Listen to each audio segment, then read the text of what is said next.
You ever wake up at 3:45 in the morning to a sound so loud, so jarring you honestly wonder if the world's ending? That's what happened to me. Emergency alert blaring like the universe's rudest alarm clock. And before I even grabbed my phone, I already knew blizzard. 18 inches of snow, 12 hours, winds howling at 50 miles an hour. Welcome to winter in Minnesota, where Mother Nature likes to remind you who's really in charge. I'm Oliver Quinn. I run a snow removal company in Rochester. I've done this for 8 years. You'd think I'd get used to these calls, but the truth is, every single one feels like stepping into the ring for another round with the weather. That morning I slipped out of bed, kissed my wife Amanda goodbye. She didn't even stir, just buried herself deeper under the blankets and pulled on my thermals. By 4:15 I was in my truck headed for Meadowbrook Estate. It's one of those neighborhoods where the mailboxes match the grass is surgically trimmed and every Christmas light is inventoried by the HOA, real cookie-cutter suburbia. But the contracts are solid, the pay's good, and honestly most folks are decent just trying to live their lives. Keep their driveways clear and not freeze their toes off. First flakes were coming down, wind already biting through the seams in my gloves, temperature hovering at -5 degrees. Yeah, you heard that right. -5. The kind of cold that makes your nose hairs freeze. Now you gotta understand, when you own a snow removal business in Minnesota, you can't just wait till it's over. You have to stay ahead of the storm. If you fall behind, you're cooked. I've invested in a heavy-duty plow, best money I ever spent. That engine's a beast.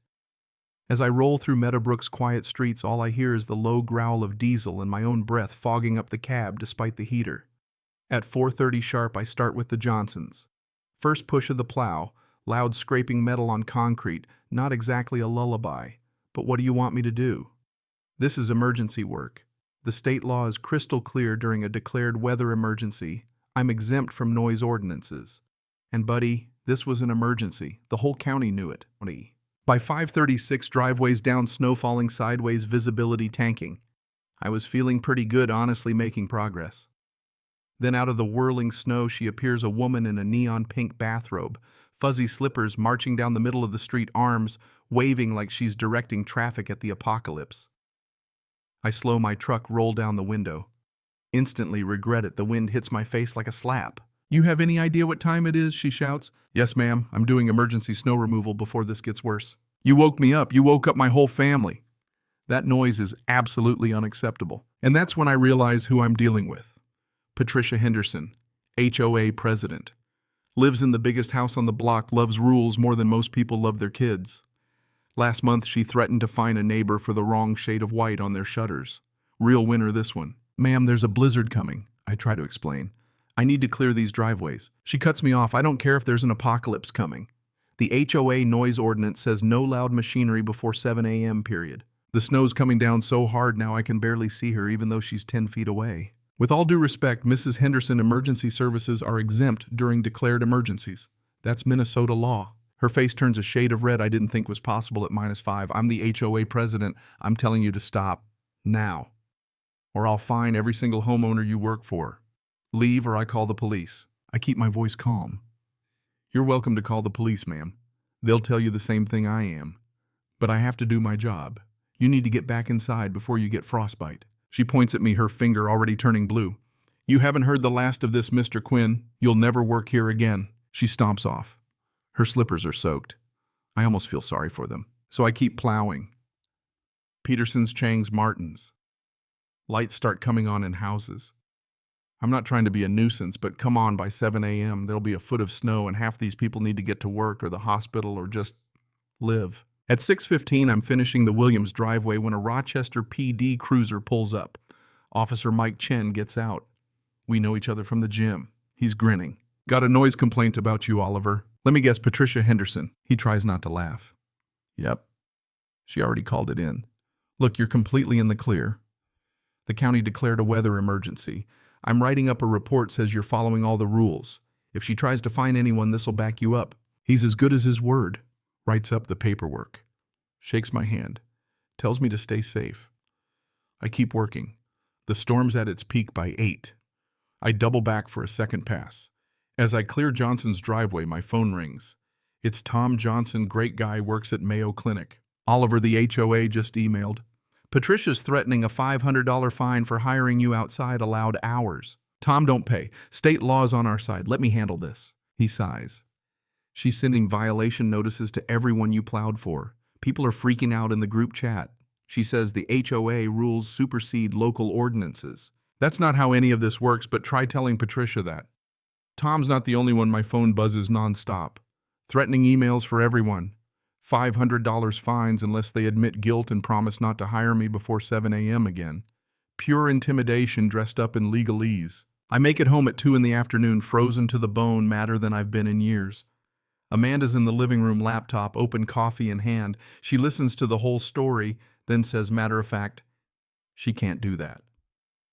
HOA rules are contracts, but they can't override state law, especially in emergencies. Tell your clients not to pay, not to sign anything.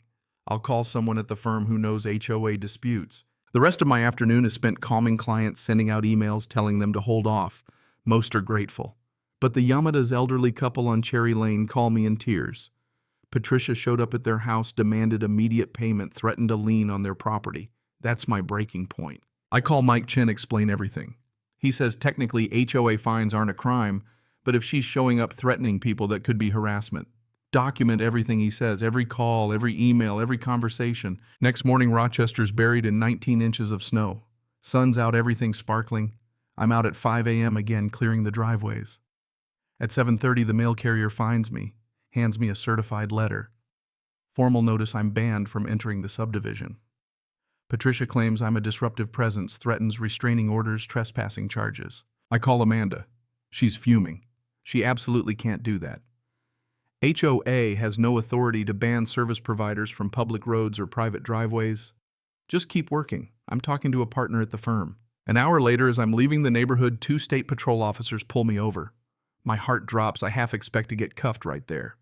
But Officer Davis and his partner Stewart are calm. They look over my contracts, business license, registration. Everything's in order, sir. Not trespassing. Not breaking any laws. If she calls again, we'll tell her the same. That afternoon, Amanda brings home good news. The firm will take my case pro bono. A partner named Richard Foster lives in Meadowbrook and got one of Patricia's threatening emails. He's had it with her. We file a lawsuit, harassment, abuse of authority, attempted extortion, business interference. The local news picks it up. Suddenly, I'm the face of the little guy versus the HOA tyrant. Patricia loses it. Calls an emergency board meeting, half the board quits. Another George Martinez calls for her removal. The neighborhood's divided, but most people are with me. Her supporters start a petition to ban me, get 7 signatures out of 140 homes. Patricia doubles down. More emails, fines now up to $1,000, threats of forced home sales for anyone fighting back. Richard's over the moon. She's digging her own grave, he says. We can probably get criminal charges now. I just want to do my job, but Richard says this is bigger than me. Patricia's bullied the neighborhood for years. Court date is set for mid-February. Another snowstorm hits and I have a choice: keep plowing or back down. I choose to work. Patricia, instead of confronting me, sits in her car filming. Posts online says I'm violating a court order. There isn't one. Her echo chamber cheers her on, but most people just see me plowing snow. Then things turn ugly. Tom Johnson calls frantic. Someone slashed his tires, spray-painted traitor on his garage. The police are there. Officer Mike Chen tells me it's criminal damage, intimidation, possibly hate crime charges. He won't say who they suspect, but everyone's thinking it. A couple days later, the Chang's mailbox gets smashed. The Petersons find a dead rat nailed to their front door, note attached: rats hire rats. Local news goes wild. Cops get security footage. Guess who's lurking near Tom's house at 2 a.m.?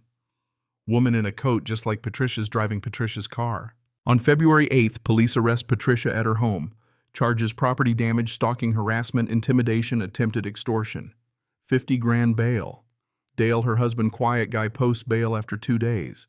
The court forbids her from contacting anyone or doing anything with the HOA. The legal machine grinds on. Our lawyer Richard builds a bulletproof case. At the preliminary hearing, the judge, Angela Morrison, tough as nails, sees right through Patricia's lawyer's act. She bans Patricia from the HOA and any contact with us until trial. Makes it clear: abuse your power, you answer for it. Life in Meadowbrook finally starts to thaw. The new interim president, Sarah Wu, reverses Patricia's fines, sends out a public apology. I get calls from other neighborhoods. My business triples. Amanda jokes Patricia did more for my company than any ad campaign could. The criminal trial is swift. Patricia's lawyer tries to spin her as just a misunderstood volunteer. The jury's not buying it. They find her guilty property damage, stalking, harassment. Judge sentences her to 18 months in prison, orders her to pay restitution. The civil trial goes even further, over $300,000 in damages, forced reforms to the HOA power limits, real oversight. Meadowbrook throws a block party to celebrate. I'm the guest of honor. Feels weird but nice. Tom Johnson toasts me as the snowplow guy who started a revolution. Amanda squeezes my hand, and for a moment I realize it was all worth it. Sarah Wu offers me the contract for all the common areas, triples my revenue. She even jokes, no meetings before 7 a.m. promise. I tell her, if you break that rule, I'm bringing my plow. The thing is, I never wanted a war. I never set out to be some hero. All I wanted was to do my job and help people get out of their driveways. But when someone abuses power, someone else has to say enough. That someone just happened to be me. Patricia ended up in prison. Her house sold, her husband gone. Before I could move on, she sent me a letter apologizing, admitting her control issues, saying she'd destroyed her own life over a petty grievance. Amanda read it, shrugged, said, "At least she's reflecting." I wrote back, polite but short. Not ready for forgiveness, but maybe one day. Next winter, another blizzard.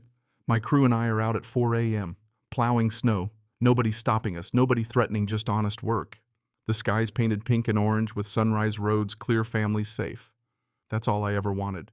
And you know, sometimes the system works. It's slow, it's messy, but it works if you keep records, if you stand up, if you get a little help from people who care. The real lesson. When you're up against someone who thinks rules are about control, not community, you have to push back even when it's scary, even when it costs you sleep money, friends. Because if you don't, nothing changes. Now let me ask you, where do you draw the line? When does following the rules become enforcing someone's ego? If you've ever tangled with an unreasonable boss, a petty official, or an HOA president with a God complex, what did you do? Did you fight or did you back down? I'd love to hear your story about justice, about standing up, about what it takes to make things right, even when the odds are stacked against you. Share it. Let's see where everyone lands. Because trust me, one voice can start an avalanche.